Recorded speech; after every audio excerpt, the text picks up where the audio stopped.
Bonjour et bienvenue dans Archurbain, l'émission qui vous parle d'architecture et d'urbanisme.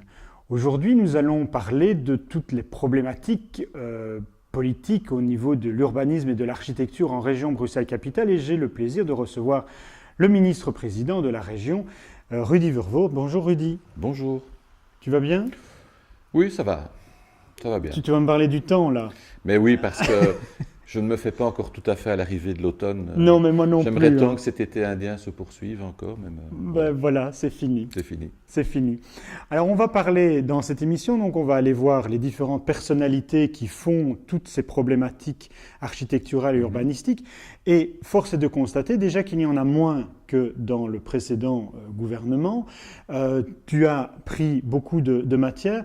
C'est une volonté de recentraliser ces informations? Oui, je pense que pour une région comme Bruxelles, on a besoin de cohérence. Pas uniquement en matière de développement territorial, donc d'urbanisme, mais également en matière d'emploi, d'activité économique, de formation. Tout ça doit se faire sur base de compétences cohérentes. Et donc l'idée ici, en fonction des défis qui se présentent à nous et que le boom démographique accélère, c'est de mettre de la cohérence. Et donc c'est qu'un seul et même ministre soit en charge de toutes ces matières qui doivent contribuer effectivement à faire en sorte que cette ville, cette région puisse aborder tous les défis qui se présentent à elle. Alors c'est vrai parce que Archi-Urbain a 9 ans, je pense, et ça fait 9 ans que j'entends la même rengaine. Mhm. C'est divisé, etc., par tous les bourgmestres des différentes communes. On a une centralisation. Et aujourd'hui, alors j'entends, est-ce que ce n'est pas trop pour un seul homme? Qu'est-ce qu'on peut répondre à ça? Mais il faut savoir ce qu'on veut. Mais voilà, c'est Voilà, je ça. pense que la cohérence est une nécessité. Et ce n'est pas un seul homme, c'est une équipe, c'est un gouvernement, c'est Mhm. un accord de majorité qui est très clair et très précis sur les objectifs et sur la manière de les rencontrer. Donc, moi j'ai envie de dire, bien sûr que ça va nécessiter beaucoup de travail, mais les équipes sont motivées et puis on ne va pas travailler tout seul. L'objectif c'est d'amener la cohérence, c'est d'amener la fluidité. Ça ne veut pas dire qu'on va se passer de tous les acteurs existants. La Mhm. seule chose c'est qu'on va assurer le lien entre eux pour faire en sorte que les projets de développement que nous visons, les pôles de développement que nous avons identifiés, le plan canal et j'en passe, on puisse réellement concrétiser cela durant cette législature. Quand tu dis on, ça veut dire qu'il y a des cellules qui s'organisent ou bien c'est, je ne sais pas moi, Mhm. un groupement comme CityDef ou autre qui... On a aujourd'hui, et c'est un peu le constat qu'on peut faire après 25 ans d'existence, un nombre important, je veux dire, d'acteurs qui chacun travaille dans leur sphère Mhm, d'attribution, soit le mhm, logement social, le logement moyen, l'activité économique, etc., etc. On a un certain nombre d'acteurs publics aussi, ce sont les communes, la région. Et donc, l'idée, c'était prendre en compte finalement le meilleur de chacun. Et donc, d'amener la cohérence dans les projets. Il appartient à la région, en collaboration donc, évidemment avec les autres pouvoirs publics, mais il appartient à la région de définir les programmes. Et puis à chacun, effectivement, de participer à la concrétisation et à la réalisation des programmes. Je dirais structure publique, parapublique, mais aussi le privé. Hein. L'idée, c'est pour nous, c'est effectivement aussi de permettre au monde immobilier, économique, de participer au développement de notre région, pour rentrer dans des projets. Et ça, on pourra le faire en créant cette structure qui s'appelle l'assemblier. Ce n'est pas un truc qu'on a inventé, ça existe dans d'autres villes d'Europe. C'est cet assemblier qui va, je dirais, assurer la coordination de chacun et de s'assurer de la bonne fin du programme, du projet tel qu'il est défini. Et donc, aujourd'hui, c'est quoi? C'est travailler par projet. C'est d'aborder un pôle dans sa globalité. Ça veut donc dire qu'on ne va pas faire que du logement et puis se demander comment on va en assurer l'accessibilité, la mhm, mobilité. mhm. Non, les équipements, tiens, après on va se dire, il nous faut une crèche, il nous faut des écoles. Hein. Je pense que dans des projets que l'on veut exemplaires, on doit pouvoir mettre tout le monde autour de la table et penser déjà ces pôles comme étant des petites villes, des Mhm, villes en mhm. miniature, où ceux qui y habiteront, mais ils trouveront tout ce dont quelqu'un qui vit dans l'urbain, dans la ville, a besoin. Et ça, c'est, je pense, une approche un peu novatrice, un peu différente, un peu plus dynamique, et on l'espère, je dirais, plus productive en termes de besoins. Donc, que ce soit les logements, que ce soit les équipements, c'est des entreprises, donc de l'activité économique, c'est des espaces verts, et puis il faut de la mobilité. Alors c'est marrant parce que c'est pas marrant, c'est intéressant parce que c'est exactement le même discours que m'a donné Céline Frémaux où elle parlait de création de logements mais avec une certaine qualité de vie. Et je lui répondais, effectivement, j'avais été visiter des très beaux projets en face de l'hôpital militaire, mais il n'y a aucun équipement, il n'y a pas d'accessibilité, il n'y a pas de commerce, il n'y a pas d'école, etc.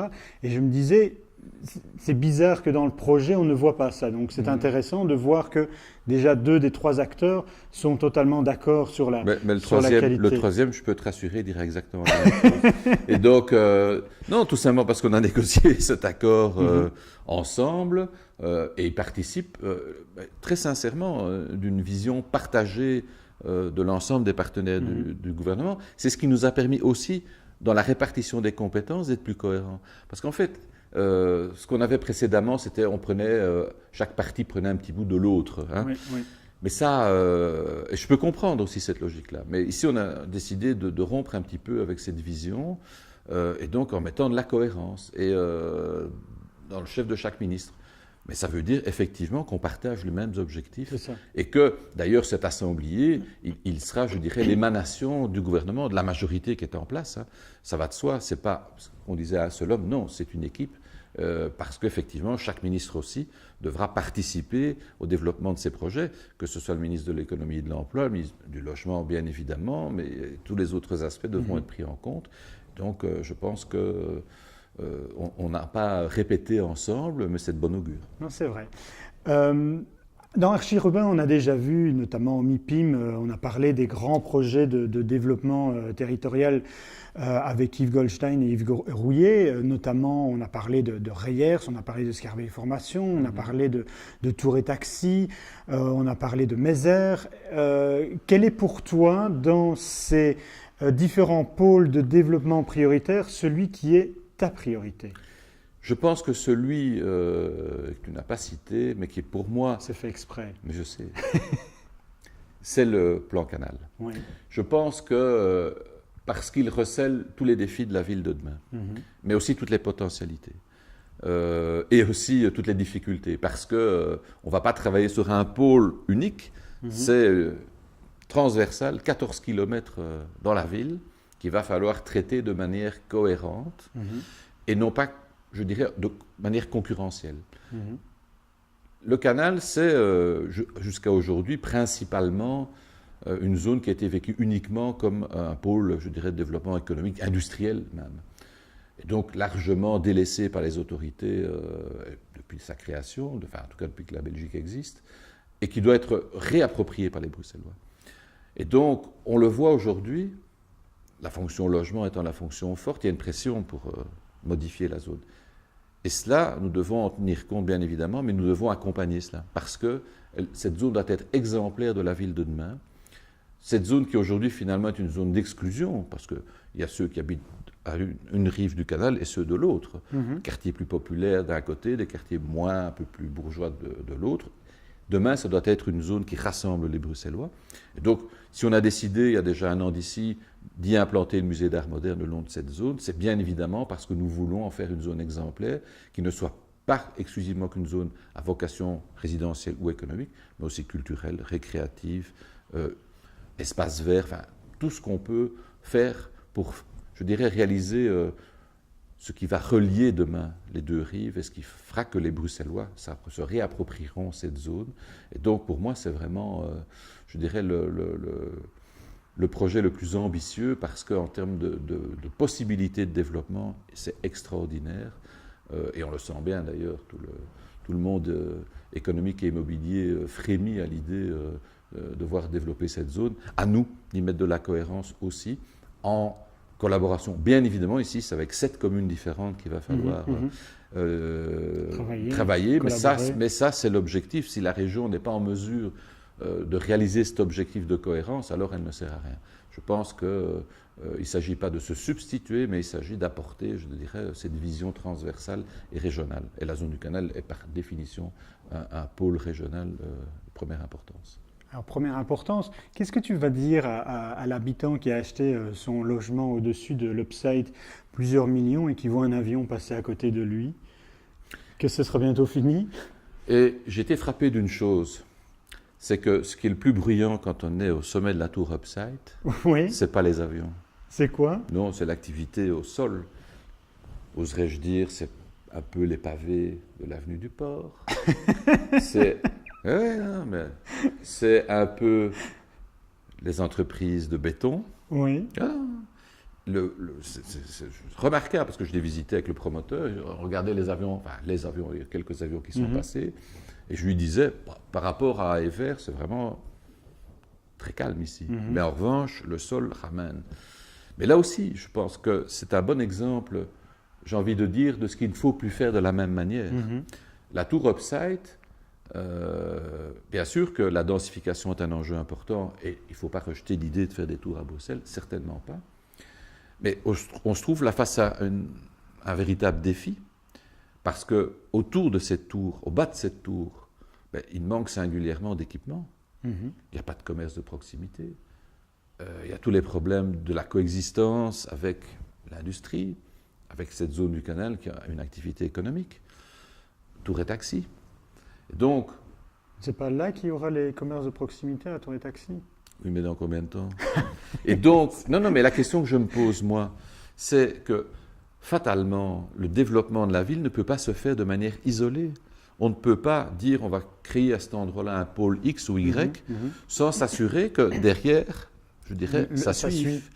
Et donc, si on veut qu'il y ait des familles qui viennent habiter à Upside, par exemple, il faut évidemment qu'à proximité, il y ait des crèches, des écoles, et puis le week-end, qu'on puisse, je dirais, faire ses courses tout bêtement en descendant de son île, sous peine d'être dans une espèce de tour d'ivoire. Pour ça, il faut évidemment éviter à tout prix. Donc, on doit repenser demain tout le développement, notamment du logement, d'une autre manière sur cette zone du canal.